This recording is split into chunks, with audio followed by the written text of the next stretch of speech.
26 جون 1539 میں موجودہ بھارتی ریاست کے چونسا علاقے میں دو فوجیں ٹکرائی۔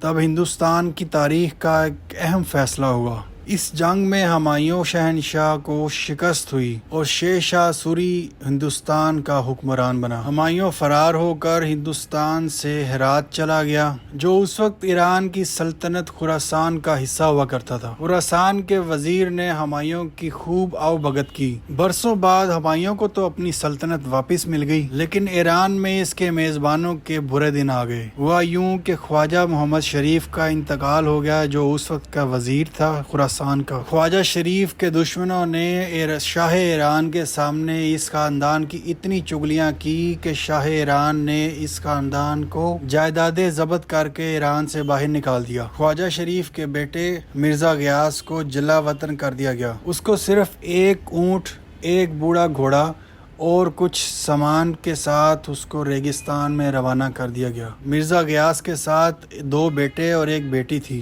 اس خاندان نے ہندوستان کی راہ لی۔ راستے میں قندھار کے صحرا میں مرزا غیاث کی بیوی عصمت النساء نے ایک درخت کے نیچے ایک بیٹی کو جنم دیا۔ یہ وہی بچی ہے جو پیدا تو ریگستان میں ہوئی، لیکن بڑے ہو کر یہ ہندوستان کی ملکہ بنے گی۔ یہ بچی جب پیدا ہوئی تو اس کے خاندان والے بہت مصیبتوں سے گزرے تھے، یہاں تک کہ وہ اسے سفر کی مصیبتوں میں سے ایک مصیبت ہی سمجھ رہے تھے، جس کا ثبوت یہ ہے کہ انہوں نے بچی کو جنگل میں ہی چھوڑ دیا اور ایک انگوٹھی جس پر مذہبی کلمات نصب تھے اس کو ڈوری کے ساتھ باندھ کر بچی کے گلے میں لٹکا دیا گیا تاکہ وہ جانوروں اور دیگر آفات سے محفوظ رہے۔ ان کے جانے کے بعد وہاں سے ایک قافلہ گزرا اور اس قافلے میں ایک شخص نے اس بچی کو انگوٹھا چوستے ہوئے دیکھا اور اسے اٹھا کر قافلے والوں کے پاس لے آیا۔ اس حوالے سے ایک قصہ بڑا مشہور ہے کہ اس قافلے کے گھوڑ سوار نے دیکھا کہ ایک سانپ بچی کی حفاظت کر رہا ہے۔ اس قافلے والے شخص نے سانپ کو مخاطب کر کے کہا، اے قدرت کے محافظ، اگر تم یہاں سے ہٹ جاؤ تو اس بچی کی پرورش میں کروں گا۔ اور حیرت کی بات یہ ہے کہ سانپ فوراً سامنے سے ہٹ گیا اور اس قافلے والے نے بچی کو گود میں لے لیا اور بچی کو فوراً قافلے کے سوداگر ملک مسعود کے سامنے لے گیا اور اسے یہ واقعہ سنایا۔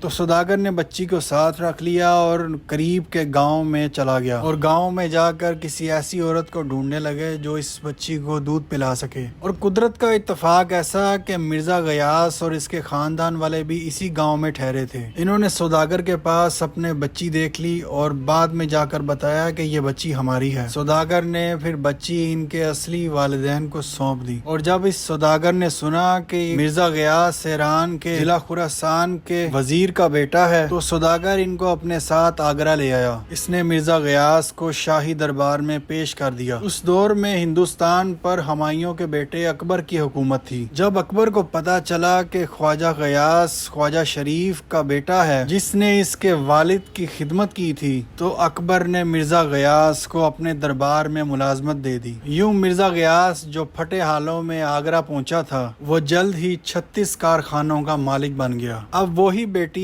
جس کو اس نے منحوس سمجھ کر جنگل میں چھوڑا تھا، اسی بیٹی کو وہ اپنے لیے مبارک سمجھنے لگا تھا۔ جب وہ 5 برس کی ہوئی تو اس کا نام رکھنے کے لیے سوچا گیا۔ اس بچی کی والدہ تو اس کو مہر النساء کے نام سے پکارتی تھی، لیکن بعد میں اس کو شمس النساء کا نام دے دیا گیا۔ یہی اس کا اصل نام تھا، لیکن وہ اپنے پرانے نام مہر النساء سے ہی مشہور ہوئی۔ مرزا غیاث اور اس کا خاندان شاہی محل میں رہنے لگا اور مہر النساء کو بھی شاہی طور طریقوں کی مکمل تربیت ملی۔ یہی نہیں، اس نے تیراکی، نیزہ بازی، تیر اندازی اور شہ سواری بھی سیکھ لی تھی۔ مہر النساء کو فارسی اور عربی کی تعلیم بھی دی گئی تھی۔ اس کے علاوہ وہ شاعری بھی کرتی تھی۔ اپنی تمام تر خوبیوں کے باوجود مہر النساء شاید تاریخ میں گمنام ہی رہتی اگر شہنشاہ جہانگیر اسے اپنی ملکہ بنا کر نور جہان کا خطاب نہ دیتا تو۔ لیکن ہندوستان کی تاریخ کی یہ مشہور شادی ہوئی کیسے؟ اس واقعے کو 2 طرح سے بیان کیا جاتا ہے۔ کچھ تاریخ دانوں کا خیال ہے کہ مہر النساء کا جہانگیر بادشاہ سے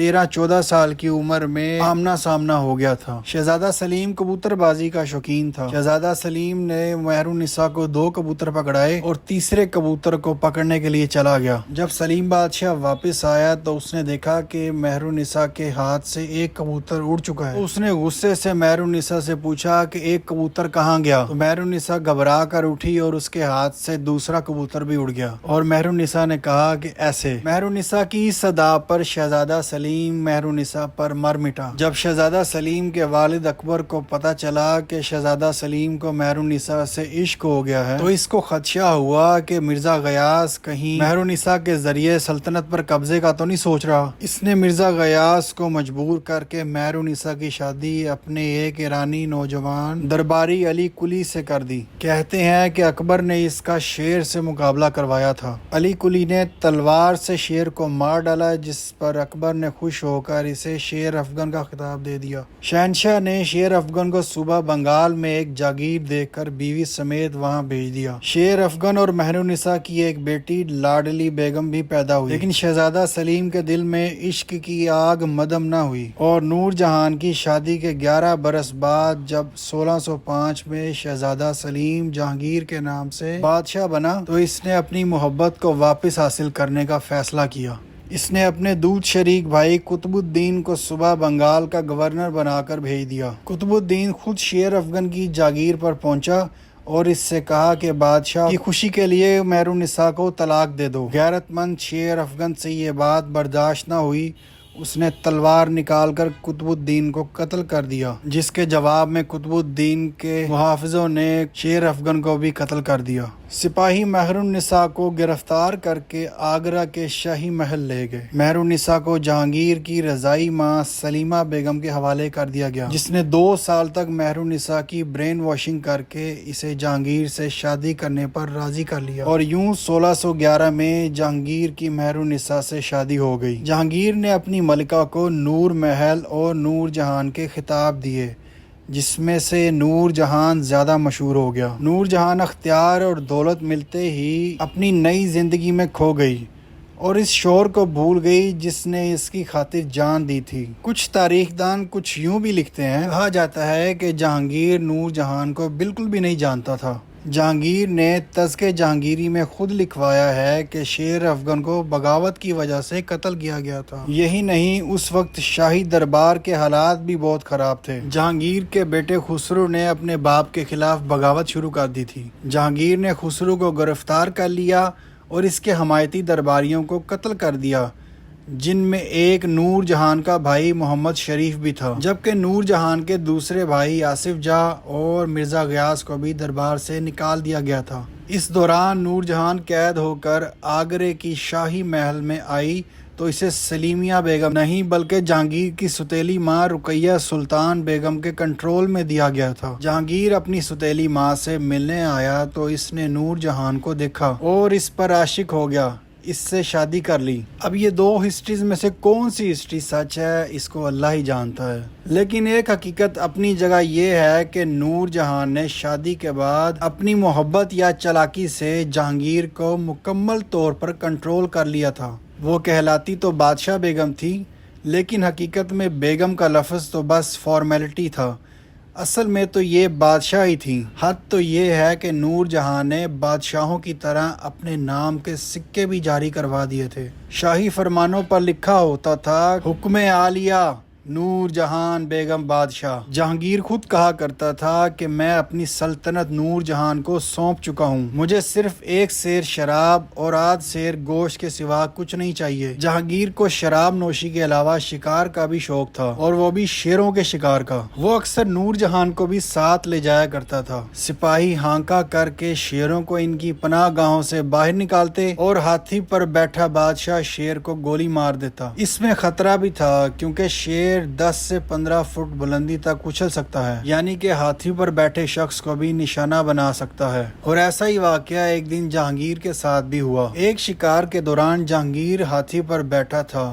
ہانکا کرتے ہوئے سپاہی ادھر ادھر بکھر گئے اور دوسری جانب شہنشاہ کو نیند آ گئی۔ اچانک ایک جنگل سے شیر نکلا اور اچھل کر ہاتھی پر چڑھ گیا، لیکن اس سے پہلے کہ وہ شہنشاہ کو کوئی نقصان پہنچاتا، نور جہان نے شیر کے سر میں گولی مار کر اس کو وہیں ڈھیر کر دیا۔ گولی کی آواز سے شہنشاہ کی آنکھ بھی کھل گئی اور وہ اپنی جان بچانے پر نور جہان کا شکر گزار ہوا۔ ایک اور موقع پر نور جہان نے 6 گولیوں سے 4 شیر مار ڈالے۔ ان شیروں کو مارنے کے بعد نور جہان نے فارسی میں شعر پڑھا، جس کا مطلب کچھ اس طرح سے ہے کہ نور جہان صرف ایک حسین عورت ہی نہیں بلکہ وہ مردوں کی طرح شیروں کو بھی ڈھیر کر سکتی ہے۔ نور جہان کے ملکہ بنتے ہی اس کے خاندان کی مشکلات بھی ختم ہو گئیں۔ نور جہان کے کہنے پر جہانگیر نے اس کے والد اور بھائی کو دوبارہ دربار میں جگہ دے دی۔ جہانگیر کے سسر مرزا غیاث کو وزیر اعظم بنا کر اعتماد الدولہ کا خطاب دیا گیا اور آصف جاہ کو بھی دربار میں اہم عہدے ملے۔ یعنی نور جہان ایک بار پھر مصیبت زدہ خاندان کے لیے مبارک ثابت ہوئی۔ اس نے صرف اپنے باپ اور بھائی کو عہدے ہی نہیں دلوائے بلکہ نور جہان نے اپنی بیٹی لاڈلی بیگم کی شادی جہانگیر کے ایک دوسرے بیوی سے بیٹے شہریار سے کر دی، جبکہ اپنی بھتیجی یعنی آصف جاہ کی بیٹی ارجمند بانو کی شادی شہزادہ خرم سے کر دی۔ یہ وہی ارجمند بانو ہے جو تاریخ میں ممتاز محل کے نام سے مشہور ہوئی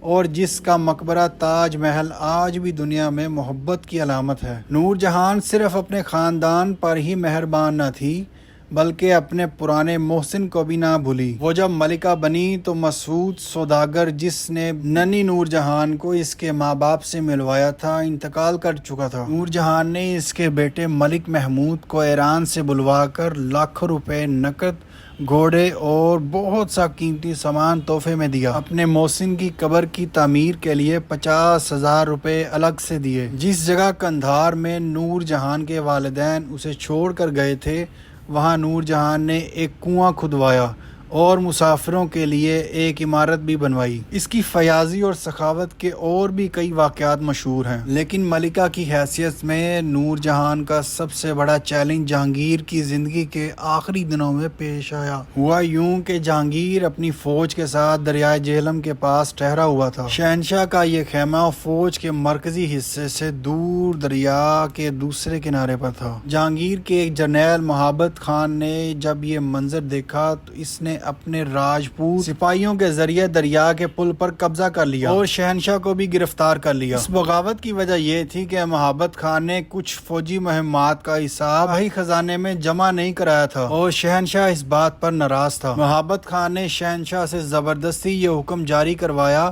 کہ اب محبت خان اس کا وزیر اعظم ہے۔ دریا پر شاہی سپاہیوں نے دیکھا کہ شہنشاہ کو قید کر لیا گیا ہے تو انہوں نے دریا پار کرنے کی کوشش کی، لیکن محبت خان کے سپاہیوں نے تیروں کی بارش کر کے شاہی فوج کو پیچھے ہٹنے پر مجبور کیا۔ دوسرے دن نور جہان خود فوج لے کر بڑھی۔ وہ ایک ہاتھی پر بیٹھی تھی اور اس کی گود میں اپنی شیر خوار نواسی تھی۔ محبت خان کے سپاہیوں نے پھر تیروں کی بارش کی، شاہی فوج الٹے پاؤں واپس بھاگی۔ نور جہان کی نواسی بھی تیر لگنے سے زخمی ہو گئی اور نور جہان کو پیچھے ہٹنا پڑا۔ وہ دوبارہ حملے کا منصوبہ بنا رہی تھی لیکن محبت خان نے شہنشاہ کو مجبور کیا کہ وہ نور جہان کو سرنڈر کرنے کا حکم دے۔ شہنشاہ نے حکم دے دیا اور اس حکم پر نور جہان نے سرنڈر بھی کر دیا۔ اب نور جہان بھی شاہی فوج کے ساتھ محبت خان کی قیدی بن گئی تھی۔ محبت خان نے جہانگیر سے دوسری فرمائش یہ کی کہ نور جہان کے قتل کا حکم جاری کرو۔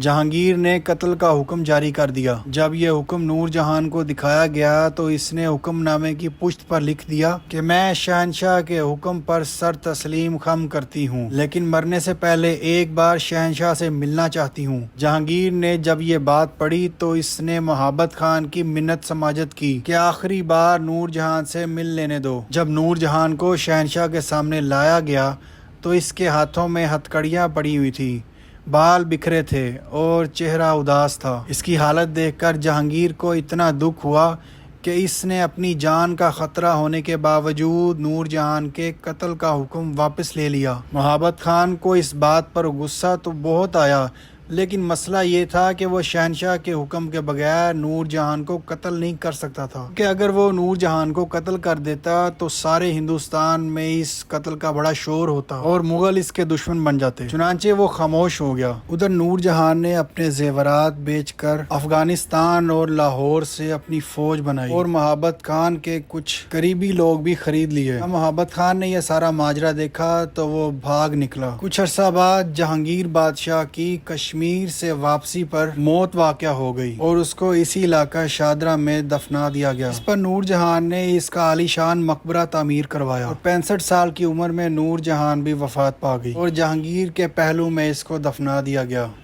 دوستو یہ تھی آج نور جہان مقبرہ کی سٹوری۔ تو امید کرتا ہوں کہ آپ کو آج کی ویڈیو پسند آئی ہوگی۔ ویڈیو اگر اچھی لگی ویڈیو کو لائک کر دیں، چینل کو کر دیں سبسکرائب۔ تو ملتے ہیں اگلے ولاگ میں، بائے بائے۔